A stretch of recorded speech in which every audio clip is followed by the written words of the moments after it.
வணக்கம். வேர்ல்ட் செய்திகளுடன் நான் நிரோஷன்.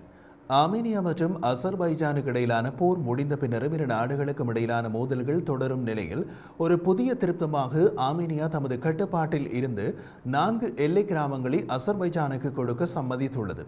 இது சோவியத் யூனியனின் வீழ்ச்சிக்கு பின்னர் 2 போர்களில் ஈடுபட்ட இரு வரலாற்று போட்டியாளர்களுக்கு இடையேயான உறவுகளை இயல்பாக்குவதற்கான முக்கிய படியாக பார்க்கப்படுகிறது.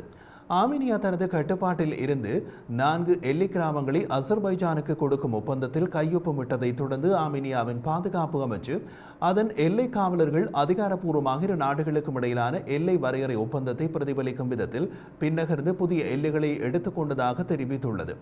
ஒப்படைக்கப்பட்ட கிராமங்களின் பெயர்கள் பகானிஸ், வோஸ்கோபர், கிரான்ஸ் மற்றும் பெர்காபர் என்று ஆர்மீனியா தரப்பில் கூறப்பட்டுள்ளது.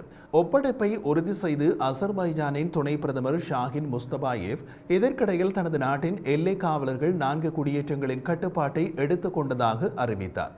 அதே 4 கிராமங்களும் அசர்பைஜானில் வேறு பெயர்களில் அறியப்பட்டவை. அவர்கள் அந்த 4 கிராமங்களுக்கும் வைத்துள்ள பாரம்பரிய பெயர்கள் பகானிஸ் ஆயிரம், அசாகி எஸ்கிபாரா, ஹெய்ம்லி மற்றும் ஹிசில் ஹாஸ்லி என்று அறியப்படுகிறது. இனி இந்த 4 கிராமங்களும் இந்த புது பெயர்களால் தான் அழைக்கப்பட உள்ளன. ஆர்மீனிய பிரதமர் நிக்கோல் பஷின்யான் நாடுகளுக்கிடையே நீடித்த அமைதி உடன்படிக்கையை பெறுவதற்கான முயற்சிகளின் ஒரு பகுதியாக இந்த நடவடிக்கைக்கு ஒப்புக்கொண்டார் என்று அவரது அலுவலகம் வெளியிட்ட அறிக்கை தெரிவிக்கிறது. ஆர்மீனியாவும் அசர்பைஜானும் 12.7 கிலோமீட்டர் எல்லை பகுதியை மீண்டும் வரைந்தனர். இது 1990களில் ஆர்மீனியாவால் கைப்பற்றப்பட்ட 4 மக்கள் வசிக்காத கிராமங்கள் அசர்பைஜானுக்கு திரும்பியதை பிரதிபலிக்கிறது. ஆர்மீனியாவின் இறையாண்மை மற்றும் சுதந்திரத்தை மேலும் பலப்படுத்துவதற்கான மிக முக்கியமான மைல்கல் என பஷின்ஜியான் இந்த ஒப்பந்தத்தை விவரித்தார். அதே நேரத்தில் அருகிலுள்ள குடியிருப்புகளில் வசிக்கும் ஆர்மீனிய குடியிருப்பாளர்கள் இந்த இடமாற்றம் நாட்டின் பிற பகுதிகளில் இருந்து தங்களை துண்டிக்கக்கூடும் என்றும் பதிலுக்கு எந்த உத்தரவாதமும் இல்லாமல் ஒருதலைபட்சமாக பிரதேசத்தை வழங்கியதாக பஷின்ஜியானின் மீது குற்றம் சாட்டினர். பிரதமரின் நடவடிக்கை ஆர்மீனியாவில் பல வாரங்களாக அரசாங்க எதிர்ப்பு ஆர்ப்பாட்டங்களை தூண்டியுள்ளது.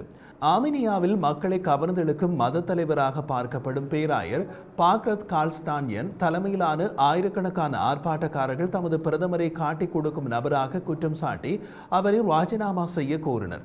குடியேற்றங்கள் வெறிச்சோடிய நிலையில் அவை ஜோர்ஜியாவின் எல்லையை நோக்கி ஆர்மீனியாவின் முக்கிய நெடுஞ்சாலைக்கு அருகில் அமைந்துள்ளதால் அவை மூலோபாய முக்கியத்துவம் வாய்ந்ததாக கருதப்படுகின்றன.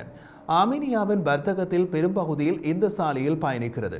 மேலும் அது ரஷ்யாவிலிருந்து எரிவாயுவை பெறும் குழாய்க்கு மிக அருகிலும் உள்ளது. அசர்பைஜான் 3 தசாப்தங்களுக்கு மேலான மோதலுக்கு பின்னர் அமைதி ஒப்பந்தத்திற்கான நிபந்தனையாக கிராமங்களை திரும்ப கோரியது. இந்த மோதல்களும் அதை தொடர்ந்த போரும் பெரும்பாலும் நாகோர்னோ கராபாக் பகுதியை மையமாக கொண்டது. 1990களின் நடுப்பகுதியில் இருந்து ஆர்மீனியர்கள் நடைமுறை சுதந்திரத்தை அனுபவித்து வந்த நாகோர்னோ கராபாக் மீதான கட்டுப்பாட்டை மீண்டும் பெற அசர்பைஜான் படைகள் மின்னல் தாக்குதலை நடத்திய போது கடந்த செப்டம்பரில் அசர்பைஜானுக்கு ஆதரவாக போர் வியத்தகு முறையில் மாறியது. ஏறக்குறைய 1 லட்சம் பேர் கொண்ட மொத்த மக்கள் தொகை சில நாட்களுக்குள் ஆர்மீனியாவுக்குள் தப்பிச் சென்றது. இந்த போர் ஆர்மீனியாவுக்கு ஒரு பெரிய அடியாக இருந்தது. ஆனால் இது மேசையில் நீண்ட காலமாக இருந்த ஒப்பந்தத்தின் கருத்து வேறுபாட்டத்தின் மூலத்தை அகற்றி அதுவரை மழுப்பலாக இருந்த ஒரு ஒப்பந்தத்திற்கு ஒரு தெளிவான விளக்கத்திற்கு வழிவகுத்தது. அசர்பைஜான் மற்றும் ஆர்மீனியா இனமும் தீர்க்கப்படாத பிற பிராந்திய தகராறுகளை கொண்டிருக்கின்றன. இரு தரப்பினரும் எதிர்த்தரப்பு குறிப்பிட்ட பிரதேசத்தின் கட்டுப்பாட்டை கைவிட வேண்டும் அல்லது அவற்றுக்கான அணுகலை வழங்க வேண்டும் என்று கோருகின்றன. சோவியத் யூனியன் பல துண்டுகளாக உடைந்ததால் அவர்களுக்கு இடையிலான மோதல்கள் உக்ரைன் ரஷ்யா போர் என்று ஒரு பக்கமாக நடக்கிறது. இந்த மோதல் மற்றொரு பக்கமாக நடக்கிறது.